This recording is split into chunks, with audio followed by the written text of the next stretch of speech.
My hair like covers up all my cool t-shirts. So I feel like I need to like toss my hair back, but then that kind of makes me look dumb. So good afternoon. It's a pretty late day today because I've been busy on a little project. So I'm really thirsty. This video is when life gives you lemons. They say to make lemonade, make the most out of it, make something good out of it. I like the one that says that you take those lemons and you squeeze them into the eyes of the people that are making your life so horrible. So do whatever you want, whichever piece of advice you want to take. Just depends on my mood for the day. I mention that because I'm drinking lemonade. Yeah. There's not some big hidden meaning behind that. I just was drinking this lemonade instead of tea, and I thought of that. No tea because I'm actually kind of warm, and hot tea didn't sound very good when you're feeling hot. So lemonade sounded better. That's really tart though. I have a confession to make. I know you're excited. You can't wait to hear it. The confession is, one, I have a really old black banana in that basket back there, and I hope you can't see it because it's really gross. Number two, my daughter's down there watching Lost. I think she stopped because she knows I'm recording, so she stopped because, doesn't want to interrupt. She's being polite or something. Three, mentioning the black banana matches with my confession, which is I am one of those weirdos who loves black licorice. Specifically at Easter time. Yes, that's how old these are. Don't judge me, okay? I savor these. I only eat a couple every few days. So handfuls. Bags. No, a couple of jelly beans a day. Yes, they're black licorice. You know how excited I was the day I found out they make a whole bag of black jelly beans? Yeah, they've only been doing it for a few years now. And the first time I found them, it was like the heavens opened and angels started singing when I saw them. And who says that black jelly bird eggs, these are like the most non-Eastery thing ever. They're not even a pastel color. They're not like a fun, springy flavor. But whoever at Brock said they needed to make these this time of year, you're a genius at marketing because I buy them. Okay, so I sometimes feel like I should turn commenting on my videos because then I could ask you to leave a comment about like if you love black licorice or not. Because I find that most people either love it or hate it. There's not a lot of people that are like, yeah, I like it once in a while. Once in a while it's good, but I don't eat all the. It's usually like vehemently hate it and want to burn all black licorice, or you're like me and you try every version of it you can find. That's my mother-in-law and my father-in-law. My father-in-law also loves black licorice. My mother-in-law can't even stand the smell of it. So if he eats black licorice, she doesn't want him around her. Yep. Now, my husband is kind of, I guess, one of the rare ones that's in between. Maybe it's because he inherited part from his mom and part from his dad. Because he'll eat them, but then he's just kind of like, whatever. It's not like he gets angry about black licorice, and he'll eat a couple if I buy them, but he doesn't like pig out on them like I do. Savor them. Do you like black licorice or not, Reagan? I'm kind of like Dad, right in between. She's in between as well. I blame her father. And if you're worried about me still eating these, it says best by September of 2021. So I think I'm okay, nosy. All right. My daughter's laughing at me. She does this all the time. It's the reason why when she was little, I'd call her Giggles. I'm really thirsty. I hope I'm not diabetic. That was a joke. My dad was diabetic. Okay. I love diabetic people. Okay. Just Stick with me on this. It's Tuesday. It already feels like Thursday, okay? All right. What do I have related to like school and work? I don't know. The AP exam is like a week from tomorrow. And some of you have AP exams this week. And that's kind of frightening and exciting at the same time. Kind of makes me feel like nervous too, even though I'm not even taking it. Why do I care? It's not like they're going to fire me if you guys all fail it. Oh. Although if you do really well, then they're like, we should have her keep teaching that class because, you know, the kids' scores, they were doing really well. That's what mine did like a couple of years ago or something. I can't remember what year it was, but my scores were pretty good compared to the other teachers. So I think it was I just got the luck of the draw with schedules and kids and who I had in my class. I don't think it's so much me. What else? 10th graders, you guys are doing my favorite activity this week, which I mentioned yesterday, but not everybody watches my videos every day, so I kind of do a little bit of repeating, and I've already said that before. Yeah. So you guys have Thursday by midnight. You guys have to do your brackets and record the videos. Do your best with that. If you have tech problems, just try again. You can always also record a video on your computer and actually upload it to the assignment in Canvas for the Flipgrid, so don't worry about it. But my AP kids have submitted a lot of those videos, and none of them had problems doing it. So if you're having problems, it's probably because you abuse your computer too much, and that's your own fault. No, I'm kidding. Kind of. I can help you troubleshoot it a little bit. I would suggest you try another browser. Okay, do that. Always do the old thing of shut down your computer and restart. That's always a good one to go with.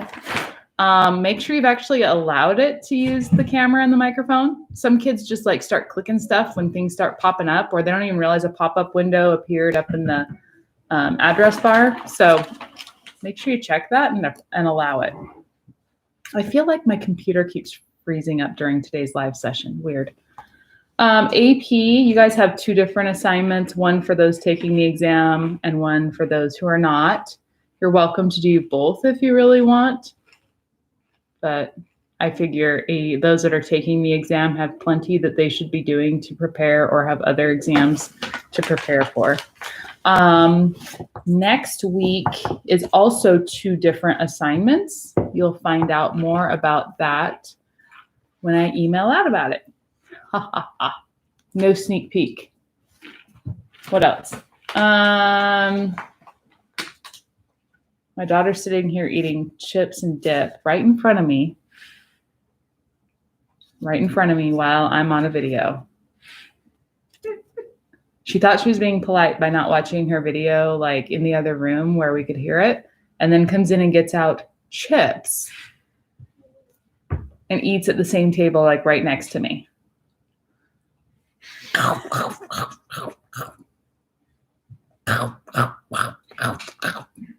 That's her. I raised that. It's all my fault, really. I failed her. Hey, wearing my Mice and Men shirt today, representing of Mice and Men. I love that book, even though it's like so sad and tragic and all that stuff. Lots of good stuff to talk about in that book. What else?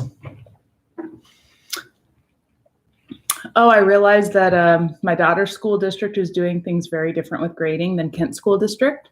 Shocker. So as far as like this whole statewide equity about the closure, that's a big lie. Wow, the wind is blowing like crazy outside. It just started gusting. Anyway, so that was a little annoying because now my daughter's school has these expectations and ours has these expectations. Yeah. We'll deal with it though. Hope you guys are doing well, staying safe, staying healthy. I'm kind of sick of computers and screens. I'll be honest. This distance learning on computers is getting old. And yet I have to go on there for my own class later today. And I have to do like department meetings on them. So I feel your pain. I mean, it's so bad to where I don't even really want to go play video games. Like, that's how sick I am of electronics. Maybe I'm just old. That's probably it. What else? Anything else exciting happened, Reagan? Darcy fell down today. He got in my way in the kitchen, and I was talking to my husband, and he was like trying to get at the food I had or whatever. I don't even remember what exactly, but I was like yelling at him to get out of the way. And then he slipped and fell, like splayed out all four legs. And he's on the ground. And so then I feel really bad because he's 15 years old. He can't even get up. He's struggling. He's just laying there like a pathetic frog.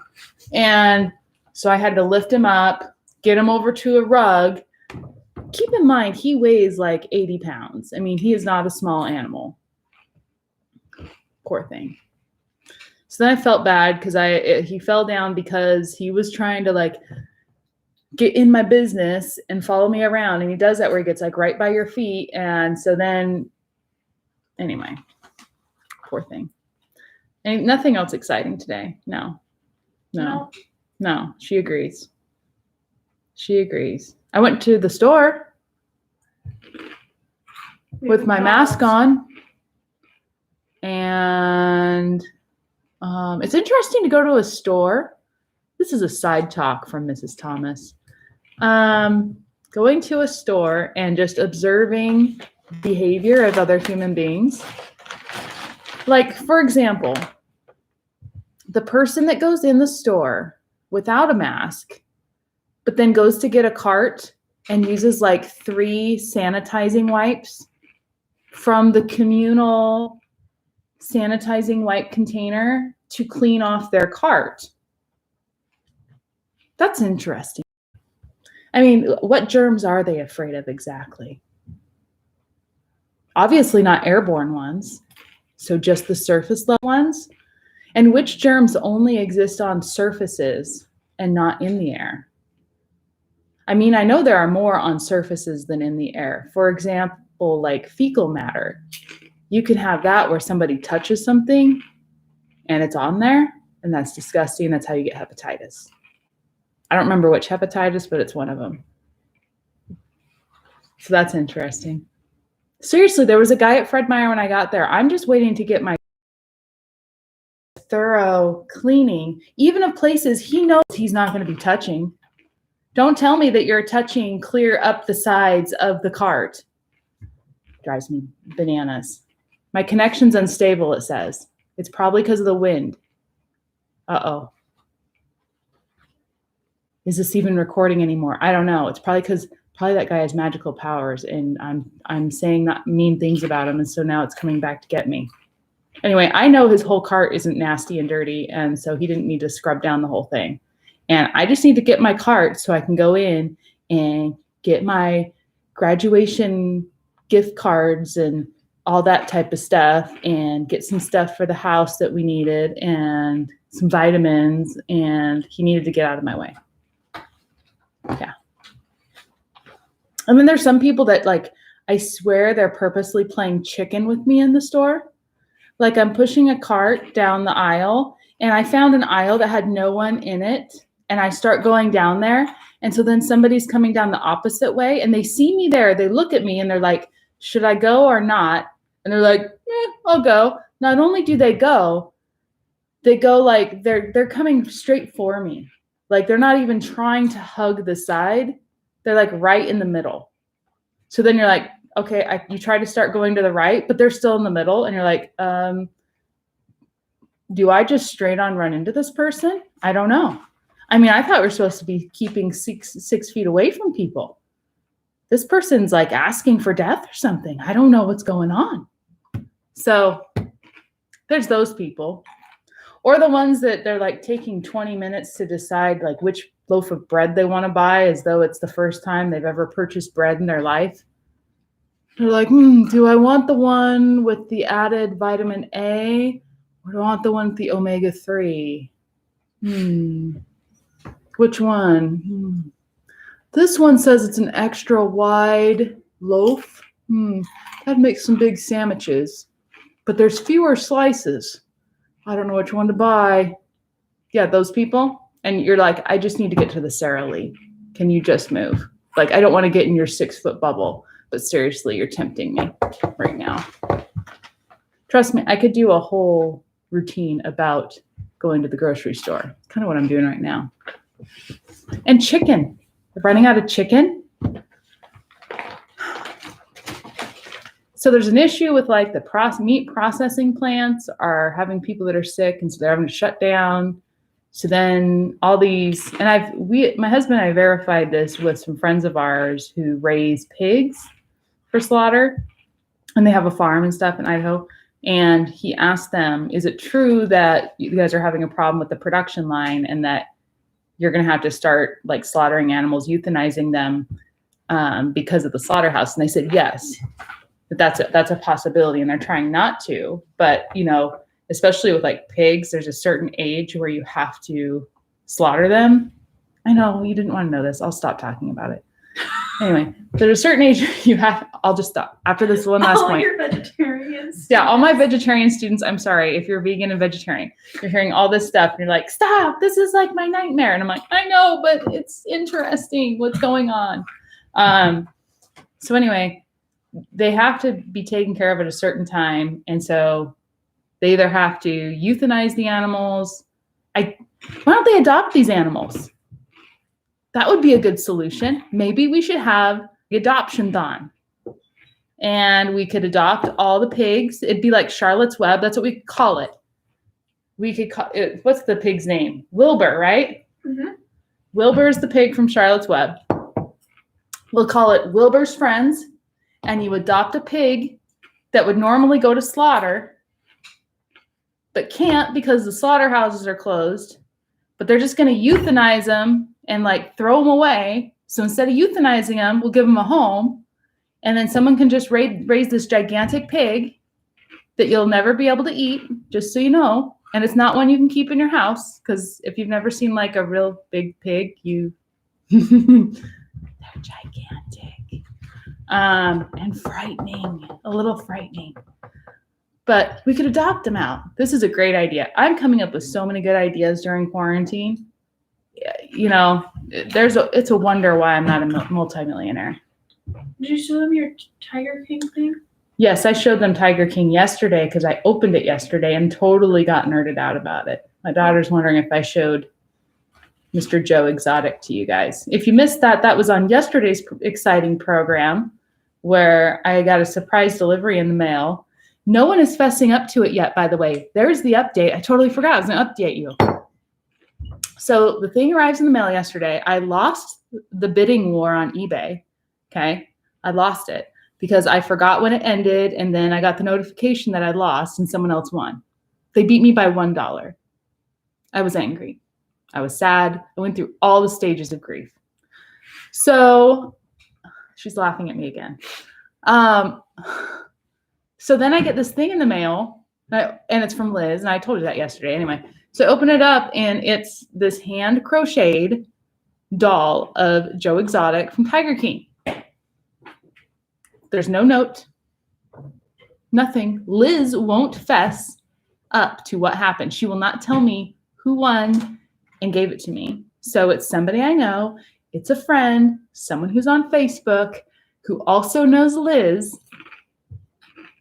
And I'm pretty sure it's Bonnie, but Bonnie won't just come out and say it. So thank you to whoever did it, because they know they made my little nerdy heart happy. And I'm still happy about it. It's up over there on my shelf. He looks kind of creepy from here, like he's staring down at me and petting the tiger cub. But that's what happens when you buy weird memorabilia. So that's the update. I don't know who gave it to me, but it was the most amazing thing ever. And I love whoever got it for me, and they totally made my day. And I got another surprise gift in the mail yesterday. Didn't even realize it. So here's this funny story. So there was another box with the box from my friend Liz, and I open it up, and it's a candle. There's no note, nothing. And I remember like about a month ago, I was doing some of that quarantine spending and buying stuff that I probably shouldn't buy, but I was like sitting around and just thinking about things. I was like, I need more candles in my life because apparently those will help calm me or something and make me smell better. I don't know, my environment smell better. And then I was thinking about in college and stuff no, it wasn't college. It was when I worked for the courthouse. There was a guy that I worked with that on the way out of work every night, we'd all be leaving at the 5 o'clock rush to go back to our cars. And there was a guy who would smoke pipe tobacco. And I don't know how pipe tobacco tastes at all. I've never smoked a pipe. But I just remember always smelling really good. Like it has this vanilla smell to it with the tobacco. And I've always loved that smell. I don't know why. It's weird. Anyway, they make candles with that scent. There's like this hoity-toity hipster company that does like candles made out of rare bee wax from the Himalayas that's been thrice purified through the cheesecloth of made out of silk from an endangered silkworm from Madagascar. Okay, I exaggerate. Anyway, so they have these fancy candles. So I was looking at them, and I swear I don't remember if I bought them or not, honestly. I really don't. I remember putting some in a cart and going, yeah, they even have some wax melts that I can put in my Scentsy thing. Not that I need any more wax melts for my Scentsy thing, because I still have some from the last time I ordered like a year ago. Anyway, I remember putting them in the cart. I don't remember whether I bought them or not. It was one of those weird experiences. So this candle arrives, and it's just one candle. I'm like, I know I would have bought more than one candle, and I would have bought wax melts. Well, maybe they split the order, but then the scent wasn't one of the ones I remembered looking at. And I don't even know if it's the same brand I was looking at, honestly, but it looked kind of like a nice, earthy, exclusive, very nice smelling candle. It's not like some cheap Bath and Body Works candle. No offense. So I was just like, well, maybe they split the order. Maybe it wouldn't all fit in the same box, so they shipped them separately. And I happened to get this one first, another one. So I just dismissed it and got all excited about the Tiger King thing. And then I get a text later from a coworker, and he asked if I got any surprise things in the mail. And I knew he already knew about the Tiger King. So I'm like, well, he's not asking about that. And I said, the candle? Because the only other thing, it was really weird. And so it was a thank you gift thingy, appreciation. And so then I realized that's where it was from. It wasn't my crazy spending habits that I've been doing during the quarantine. Like, I don't know. I'm weird. I need help. But yes, the candle's nice. It smells really good. And I've already used it once. So there's that. And this is my life. Talking online about my candles. All right. You know what that is over there? That right there? No, you don't, because it's too far away. That is a cookie jar. That's Jack Skellington right there. And that's Sally right there. On the other side are Zero and the mayor from Nightmare Before Christmas. Told you I'm a fan. All right. I think that's it for today. I've been blathering too long, as usual, because that's what I do when I get on here. I start rambling. Oh, my book thing. She's reminding me. I don't know. I've been kind of happy. I don't know. 14,000 things to be happy about, or for Christy to be annoyed with. Ready? It's going to be something dumb. The 6 sides of a snowflake. Yeah, that's not really that exciting. I mean, I like snowflakes and everything. It's cool they have six sides. Say that like 5 times fast. 6 sides of a snowflake. Actually, that one's not that hard. But I do like that. I like that alliteration. That's really nice. That makes me happy. So it's not the snowflakes that makes me happy. Oh, no, no. It's the sound of those words. Why do they have 6 sides? I want one of you to research it and let me know. Send me an email. By the way, I always say this for somebody to send me an email about it, and no one ever does. The only time anyone ever sent me an email about one of these videos was when I had the Zelda sword. Sorry, the Master Sword from The Legend of Zelda that Link uses. Okay, that's the only time I got a response. So if you can find out the science behind why it has 6 sides, that is a what? What is that called? A 6-sided figure. Hexagon. Hexagon. Why was that so hard? Why was I thinking heptagon? That's 7. That's 7. My daughter's really smart. All right. Have a lovely day. See you on Wednesday. May the force be with you always. Adios.